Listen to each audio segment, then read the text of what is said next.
भैया जिनपिंग को झूला झुलाने वाले ये देश के नौनिहाल, देश के बच्चे आपको इंतजार कर रहे हैं। अब जुमलेबाजी का दौर खत्म हो गया, 24 आखिरी है। इसके मैं कह रहा हूँ 56 इंच का सीना देश की भलाई में लगना चाहिए, 56 इंच का सीना देश के काम आना चाहिए, 56 इंच का सीना बच्चों को रोजगार देना चाहिए, 56 इंच का सीना 6 बच्चों का स्कूल टेंट का बनवाता है। ये कैसा 56 इंच का सीना है कि 56 मिनट की क्लास। जितने इस देश के नौजवान जो पढ़े लिखे लोग हो, जो भगत सिंह के संतान अपने आप को मानते हो, जो चंद्रशेखर आज़ाद के संतान मानते हो, जो अपने आप को अम्बेडकर साहब की औलाद मानते हो, किताबों से निकलो, संविधान की ओर देखो, कमल की ओर मत देखो। ये फूल आपको अंग्रेजी वाला फूल बना रहा है। आपकी रसोई गैस महंगी हो रही है, आपके महंगाई का दर बढ़ रहा है, नौकरियां छीनी जा रही हैं, जुमलेबाजी गढ़ी जा रही है, और फिर चाशनी लगा दी जाती है कि धर्म खतरे में। 80% हिंदू होकर भी अगर धर्म खतरे में है तो हिंदुओं को। लेकिन 23 कल परसों से शुरू हो रहा है, आधा 23 आने दो, आधी बीजेपी खत्म हो जाएगी, आधी बीजेपी के लोग भाग जाएंगे।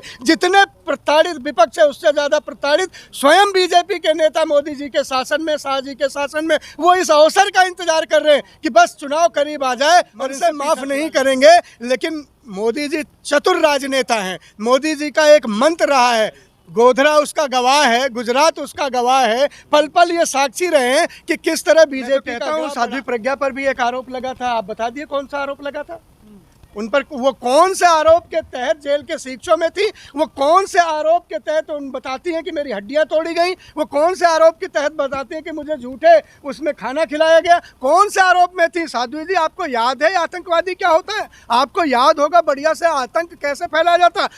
मैंने फिर कहा कि चोर चोरी से जाए, हेरा फेरी। देश में 20% मुसलमान हैं और 80% हिंदू कहते हैं, तो 80 में से 70% हिंदू मुसलमान भाइयों का हाथ पकड़कर मजबूती के साथ खड़े हैं। और ये 10% फिरका परस्ती लोग जो अपने आप को कहते हैं कि भगवा बेशर्म। भी देश में नफरतवादी उन्माद चलेगा, जब भी इनके विकास का काम चलेगा, बहुत अच्छी बात एक होती है कि जब भी इन्हें नागरिकों की जेब काटनी होगी, जब भी सिलेंडर के दाम बढ़ाने होंगे, जब भी कोई नया मुद्दा लाना होगा, आपकी आंखों में धूल झोंकेंगे। हिंदू मुसलमान की लड़ाई को आगे कौन भूल सकता है? अब्दुल हमीद साहब को, साहब कौन भूल सकता है उस कुर्बानी को? और आज कहते हैं हिंदुस्तान से 80 और 20, मैं कहता हूँ हिंदुस्तान हम है, हाँ से हिंदू, माँ से मुसलमान की। जो कहते हैं कि मुसलमानों को पाकिस्तान चले जाओ, मैं उन लोगों से पूछता हूँ, उनके अब्बा के कितनी हवेलियाँ वहाँ खाली हैं, उनके पिता के कितने प्लॉट वहाँ हैं, उनके दादा नाना चाचा कितने बड़े बड़े पाकिस्तान में कॉलोनियाँ छोड़ के चले गए कि भारत से बसा के भगा के लोगों को वहाँ बसा देंगे। देखिए, ये देश बड़ा भाग्यशाली है, ये देश बड़ा पुण्य आत्माओं का देश है। इस देश में डॉक्टर भीमराव अंबेडकर साहब ने जन्म लिया। उन्होंने हमें एक ऐसा छाता दिया जिस छाता में सबके अधिकार सुरक्षित हैं, लेकिन आज उस छाते में छेद करने की कोशिश हो रही है। कोई चाकू लेकर आ रहा है उस छाते को तार तार करने के लिए। कोई कहता है कि रामजादे वर्सेस हरामजादे होगा, कोई कहता है 80% वर्सेस 20% होगा। और वो आज लोग कैसे अंदाज में बड़े बड़े पदों पर आसीन हो गए। मैं कहता हूं कि जो कहते हैं कि मुसलमानों को पाकिस्तान चले जाओ, मैं उन लोगों से पूछता हूं, उनके अब्बा के कितनी हवेलियां वहां खाली हैं, उनके पिता के कितने प्लॉट वहां हैं, उनके दादा नाना चाचा कितने बड़े बड़े पाकिस्तान में कॉलोनियां छोड़ के चले गए कि भारत से बसा के भगा के लोगों को वहाँ बसा देंगे। कहता हूँ कि किसी की खैरात से कोई भी मुसलमान मोहताज नहीं है। मैं कहता हूँ जब आज़ादी मिली है तो इसमें बिस्मिल का भी लहू था, भगत का भी लहू था, चंद्रशेखर का भी लहू था। साझी विरासत, साझी लड़ाई, साझा संघर्ष, साझा तप। और कौन भूल सकता है अब्दुल हमीद साहब को? साहब कौन भूल सकता है उस कुर्बानी को? और आज कहते हैं हिंदुस्तान से 80 और 20, मैं कहता हूँ हिंदुस्तान हम है, हाँ से हिंदू, माँ से मुसलमान है। मैं कहता हूँ बड़े बात से कि जब भी देश में नफरतवादी उन्माद चलेगा, जब भी इनके विकास का काम चलेगा, बहुत अच्छी बात एक होती है कि जब भी इन्हें नागरिकों की जेब काटनी होगी, जब भी सिलेंडर के दाम बढ़ाने होंगे, जब भी कोई नया मुद्दा लाना होगा, आपकी आंखों में धूल झोंकेंगे। हिंदू मुसलमान की लड़ाई को आगे करेंगे, आपकी बातों को झुठला देंगे और कह देंगे इस बात को कि हिंदू मुसलमान करो, धर्म का उन्माद करो और हमें बात करो। एक रंग आपने देखा, रंग बेशर्म कर दिया इन्होंने। लानत है ऐसे बीजेपी पर कि रंग को बेशर्म कह दिया। राष्ट्रवादी लोग हैं, कह रहे हैं राष्ट्रवादी हैं। राष्ट्रवादी कौन नहीं है भैया?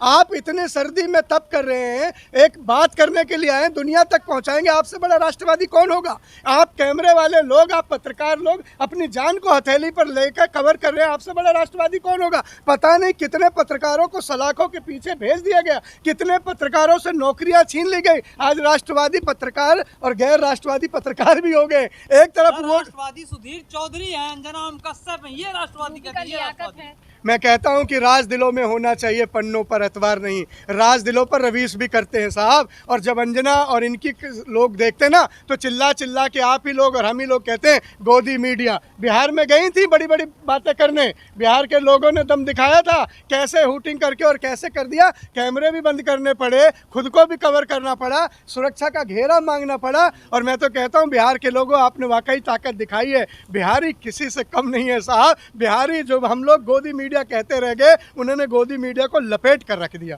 सर हम बात करिए, इस पर हम बात कर रहे हैं साध्वी प्रज्ञा ठाकुर पर। उन पर आतंकवाद का खुद आरोप है और वो खुद मुसलमानों को कत्ल की बात कर रही हैं। उस पर आप लोगों का क्या स्टैंड रहेगा? जाहिर तौर पर कि मुसलमान कोई कमजोर कौम नहीं है। हाँ। मुसलमान किसी दया की मोहताज नहीं है। मुसलमान कोई अकेले नहीं है। अगर इस देश में 20% मुसलमान हैं और 80% हिंदू कहते हैं, तो 80 में से 70% हिंदू मुसलमान भाइयों का हाथ पकड़कर मजबूती के साथ खड़े हैं। और ये 10% फिरका परस्ती लोग जो अपने आप को कहते हैं कि भगवा बेशर्म रंग है, मुसलमान देशद्रोही है, जो कहते हैं, मैं उन्हें देशद्रोही कहता हूँ। क्योंकि उनका कहना है जितने भी आतंकी पकड़े सब मुसलमान हैं। मैं तो कहता हूँ साध्वी प्रज्ञा पर भी एक आरोप लगा था, आप बता दिए कौन सा आरोप लगा था उन पर? वो कौन से आरोप के तहत जेल के शिक्षों में थी? वो कौन से आरोप के तहत उन बताती हैं कि मेरी हड्डियां तोड़ी गई? वो कौन से आरोप के तहत बताती हैं कि मुझे झूठे उसमें खाना खिलाया गया? कौन से आरोप में थी साध्वी जी? आपको याद है आतंकवादी क्या होता है? आपको याद होगा बढ़िया से आतंक कैसे फैलाया जाता? आप, मैंने फिर कहा कि चोर चोरी से जाए, हेरा फेरी से न जाए। सांसद बनी हुई है फिर। ये देश का दुर्भाग्य है साहब। मोदी ने मतलब दुर्भाग्य है मोदी जी। मैं बात किसी एक व्यक्ति का नाम नहीं ले रहा हूँ, किसी एक पद की गरिमा को मैं आघात नहीं करना चाहता।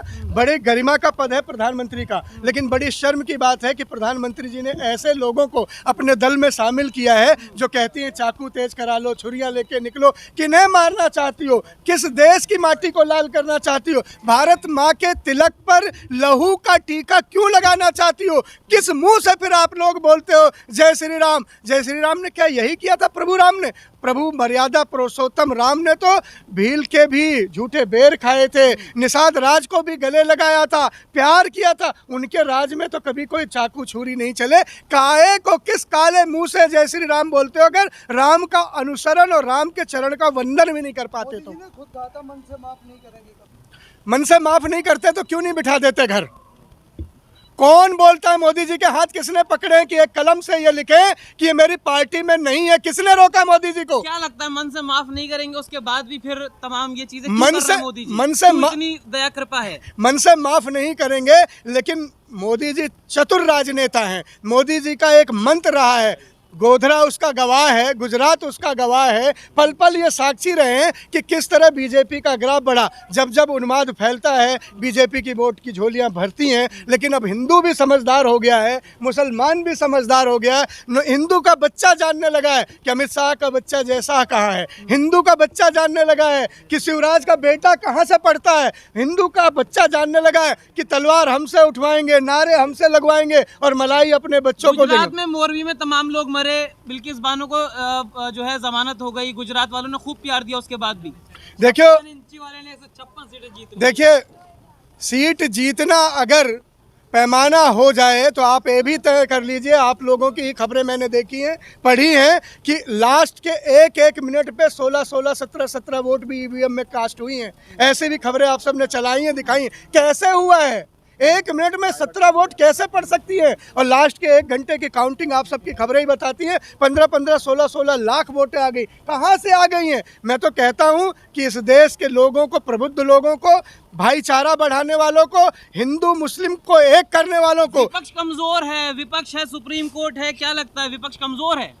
देखिए, विपक्ष और पक्ष कोई कमजोर नहीं होता, डर ज्यादा हो गया है। डरता है विपक्ष मोदी से। विपक्ष नहीं डरता, हाँ। हम और आप डरने लगे हैं ईडी से और सीबीआई से। दो जो इनके तोते, जो ये दो हथियार हैं, आज लोग नहीं बोल रहे, लेकिन 23 कल परसों से शुरू हो रहा है। आधा 23 आने दो, आधी बीजेपी खत्म हो जाएगी, आधी बीजेपी के लोग भाग जाएंगे। जितने प्रताड़ित विपक्ष है उससे ज़्यादा प्रताड़ित स्वयं बीजेपी के नेता मोदी जी के शासन में, शाह जी के शासन में। वो इस अवसर का इंतजार कर रहे हैं कि बस चुनाव करीब आ जाए और इनसे पीछा छुड़ा लिया जाए। आप हिंदू नहीं है क्या सर? अब हिंदू होने के लिए मुझे आपको क्या दिखाना होगा? हिंदू खुश है सर बीजेपी के राज में? हैं?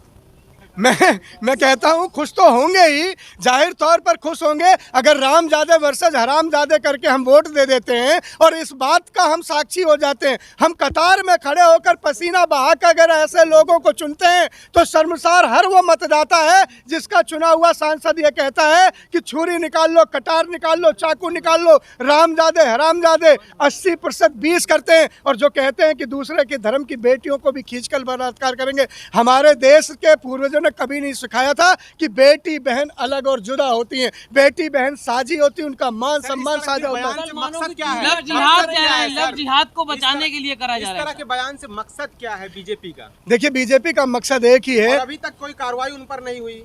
एन केन प्रकारेण वोट की रोटी सेकी जाए, वोट का खेत फसल लहलाता रहे।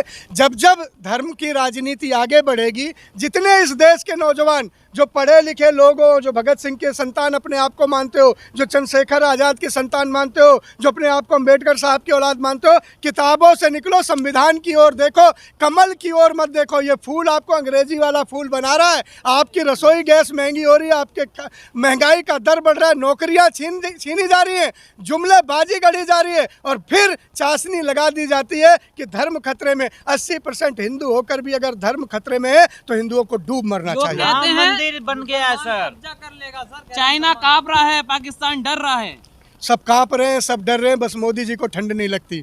वो अलग बात है कि वो 36 लाख का सूट पहनते हैं, 10 लाख का सूट पहनते हैं। 56 इंच का सीना है ना मैं कह रहा हूँ 56 इंच का सीना देश की भलाई में लगना चाहिए। 56 इंच का सीना देश के काम आना चाहिए। 56 इंच का सीना बच्चों को रोजगार देना चाहिए। 56 इंच का सीना 6 बच्चों का स्कूल टेंट का बनवाता है। ये कैसा 56 इंच का सीना है कि 56 मिनट की क्लास और स्कूल गायब। स्कूल ढूंढ रहे हैं लोग। 56 इंच के सीने ने पहला एक स्कूल बनाया, 6 बच्चों को बिठाया, एक लैपटॉप लगाया, खिड़कियां भी टेंट की, दीवारें भी टेंट के, और वो टेंट गायब। अरे भैया, जिनपिंग को झूला झुलाने वाले ये देश के नौनिहाल, देश के बच्चे आपको इंतजार कर रहे हैं। अब जुमलेबाजी का दौर खत्म हो गया। 24 आखिरी है, इसके बाद आपकी वापसी नहीं।